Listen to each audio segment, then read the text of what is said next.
কিন্তু মামা কোনটা কেন করলে তাই বলো। সত্যই মন্ত্রের মানবকন্যা সুন্দর নৃত্য করছে, সুন্দর নৃত্য করছেন। আর এই নৃত্য দেখে মনে পড়ে যায় সেই পূর্বের কথা, সেই দেবরাজ সভার কথা। সেই দেবরাজ সভায় উষার নৃত্য নৃত্য করতো, আর সেই নৃত্য দেখে ৩৩ কোটি দেবতা আপনার হয়ে যেত। আজকে যেন মেডি রঙ করতে সেই উষার রূপে নিয়ে আসছি। তাই নৃত্য হেলায় আসতে চায় না। তবে শোনো না বলো, যে নৃত্য হচ্ছে এই নৃত্যের মাঝে এই মন্ত্রের মানবকন্যার সঙ্গে আমিও নৃত্য কর্ম করবো। হ্যাঁ ভালো করে করবে তো? হ্যাঁ ভালো করে করবো। এদের সঙ্গে পারবে তো? বেকার হবে না তো? কত ধেনুর মাঝে নৃত্য করে আসলাম, আর এইসব কিছু মেয়েদের মধ্যে নৃত্য করতে পারবো না।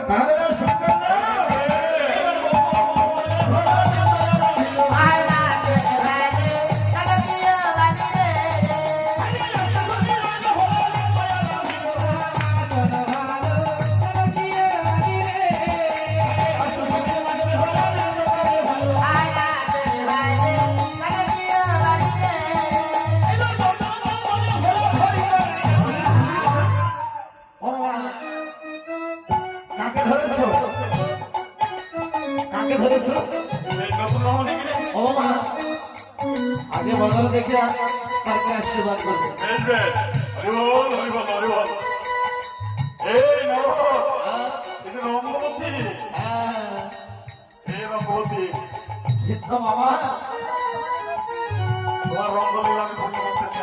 ভালো করে লক্ষ্য করে দেখে নাও, দেখেছো? একটু সাহায্য করো বাবা। কেমন? এই মধ্যে মানুষ খুব চালাক, আমাদের কেমন? ওই মঠের মানবকন্যা যখন নৃত্য করবে না, তুমি থাকবে মঠের মানবকন্যার পেছনে।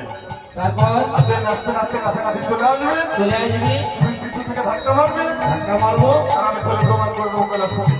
শুরু করবো।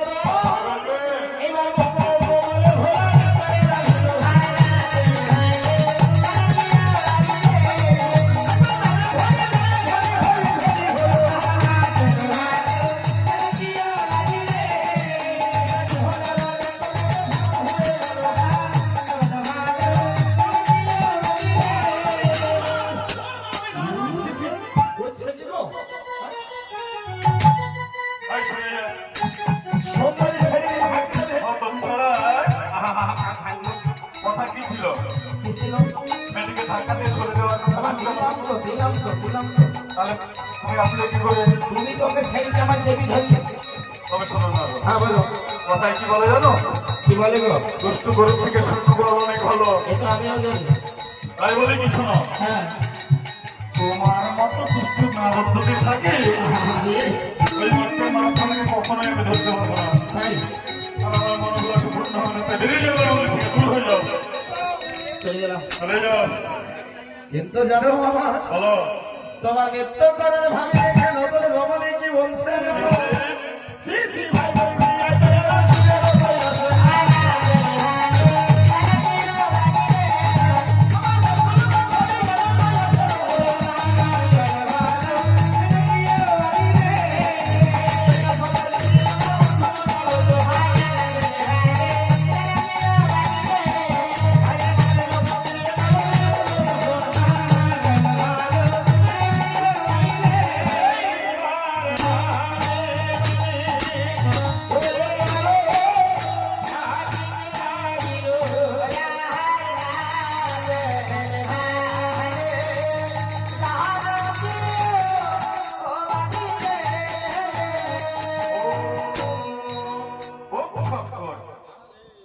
সর্বনাশ,